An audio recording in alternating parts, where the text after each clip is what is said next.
Have you ever found yourself in a relationship that felt amazing right up until the moment it felt like too much? Maybe the connection was deep, the chemistry was electric, and for the first time in a long time, you felt truly keen. But then, almost overnight, something shifted. You started noticing their tiny flaws. The way they chew, the way they text, or even the way they look at you began to feel suffocating. You felt a desperate physical need to pull away, to hide, or to just be alone. If you've ever wondered why you ghost people you actually like, or why you're terrified of the very thing you claim to want, intimacy, then you might be dealing with avoidant trauma. Today, we're going to peel back the layers of the avoidant mind. We'll look at why your brain treats love like a threat, the biological emergency brake that keeps you stuck, and most importantly, how to finally feel safe enough to stay. To understand avoidant trauma, we have to go back to the beginning. Psychology tells us that our attachment style is essentially the operating system for our relationships, and it's coded in our earliest years. For those with avoidant attachment, the childhood environment wasn't necessarily one of overt abuse, though it can be. More often, it was an environment of emotional neglect or misattunement. Imagine a child who reaches out for comfort when they're scared or sad, and instead of a warm embrace, they get a cold shoulder. Maybe they were told to stop crying, or be a big boy, or perhaps their parents were simply too busy, too depressed, or too overwhelmed to meet the child's emotional needs. In this environment, the child learns a painful, survival-based lesson. My needs are a burden, and people are not reliable sources of comfort. So, the child does the only logical thing. They stop asking. They build a fortress of self-reliance. This is avoidant trauma, the result of being forced to grow up emotionally before your time. You didn't choose to be independent. You were drafted into it. As we move into 2024 and 2025, psychology is placing a much higher emphasis on what we call deactivating strategies. These are the subconscious tricks your brain plays to create distance when intimacy gets too close for comfort. One of the most common is the phantom X. This is when an avoidant person idealizes a past partner, convincing themselves that that was the one, and no one else can compare. By focusing on a ghost, they don't have to be present with the person, standing right in front of them. Another strategy is the flaw finder. This is when you suddenly become obsessed with a partner's minor imperfections. It's not that their nose is actually a problem, it's that your nervous system is sounding an alarm because you're starting to fall for them, and your brain is desperately looking for a reason to run. You aren't losing interest, you're being hijacked by a defense mechanism that thinks it's saving your life. It's important to talk about the biology of this, because avoidance isn't just a personality trait, it's a nervous system response. When someone gets close to you, your body should ideally release oxytocin, the cuddle hormone that fosters bonding. But for someone with avoidant trauma, that surge of closeness can trigger a cortisol spike instead.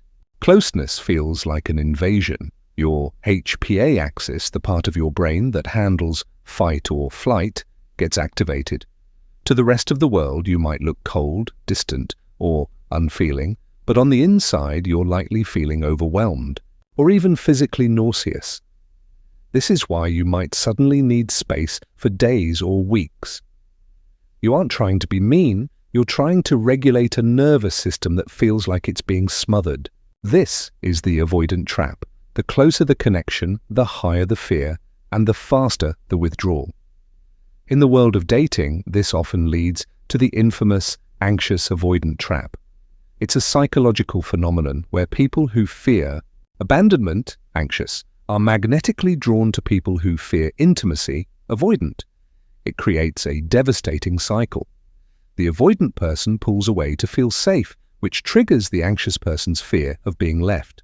The anxious person then chases, texting more, asking for more reassurance, which only makes the avoidant person feel more crowded and pursued. They run faster, the anxious person chases harder, and both end up triggered and exhausted.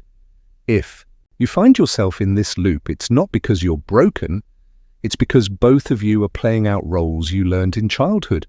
But here is the hard truth. You cannot heal your avoidance by simply finding a better partner.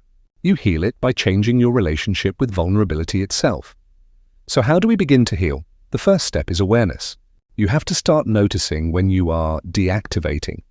When you feel that urge to pick a fight, to stop texting back, or to fixate on a partner's flaws, stop and ask yourself, am I actually unhappy with this person, or am I just feeling vulnerable?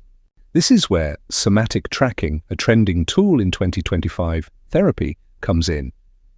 Instead of listening to the stories your head is telling you, listen to your body. Is your chest tight? Is your breath shallow? Acknowledge it. Tell yourself, my body feels unsafe right now, but I am actually okay. This shifts the experience from an automatic reflex to a conscious choice. You're teaching your nervous system that it's possible to be seen and still be safe. Another powerful tool is internal family systems, or IFS. Think of your avoidance as a protector part. This part of you was developed when you were 5 or 7 or 10 years old to protect a very vulnerable, neglected inner child. When you feel the urge to run, try talking to that part. Say, thank you for trying to keep me safe. I know you're worried I'll get hurt if I let this person in, but I'm an adult now and I can handle this. By externalizing the avoidance, it loses its power over you. It stops being who you are and starts being just one part of your experience. This allows you to stay in the room, spiritually and physically, even when things get intense. Healing also requires micro-vulnerability. You don't have to share your deepest, darkest secrets on the first date. In fact, that would probably trigger your system to shut down even harder. Instead, practice small leaks of truth.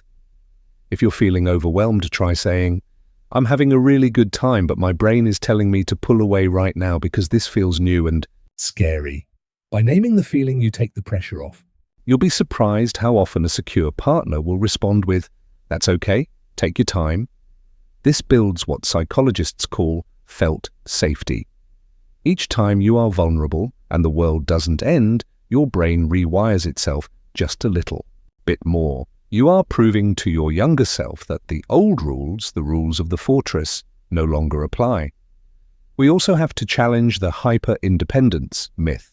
In our culture, we often praise people for not needing anyone. But in psychology, total independence is actually a trauma response. Humans are social mammals. We are wired for interdependence. Healing from avoidant trauma means accepting that it is actually okay to need people. It is okay to ask for help. It is okay to let someone support you. This is the hardest part for avoidance because needing someone feels like giving them a weapon they can use against you. But remember, being unneedable also makes you unlovable in the sense that no one can get close enough to truly cherish you. You aren't losing your freedom by letting someone in. You're gaining a partner to share it with. As we wrap up, I want to leave you with this. If you are avoidantly attached, you are not cold, emotionally stunted, or a narcissist. You are someone who learned to survive in a world that didn't feel emotionally safe. Your avoidance was a brilliant survival strategy, but it's a strategy that has outlived its usefulness. You don't need the fortress anymore. The walls that keep out the pain are the same walls that keep out the love. Healing is a slow process, and there will be days when you want to bolt. That's okay. Just try to stay 1 minute longer than you did last time. If this resonated with you, let me know in the comments. Are you an avoidant or are you loving? 1. Let's start a conversation. And don't forget to subscribe for more deep dives into the psychology of why we do what we do. You aren't alone in this. We're all just learning how to come home to ourselves.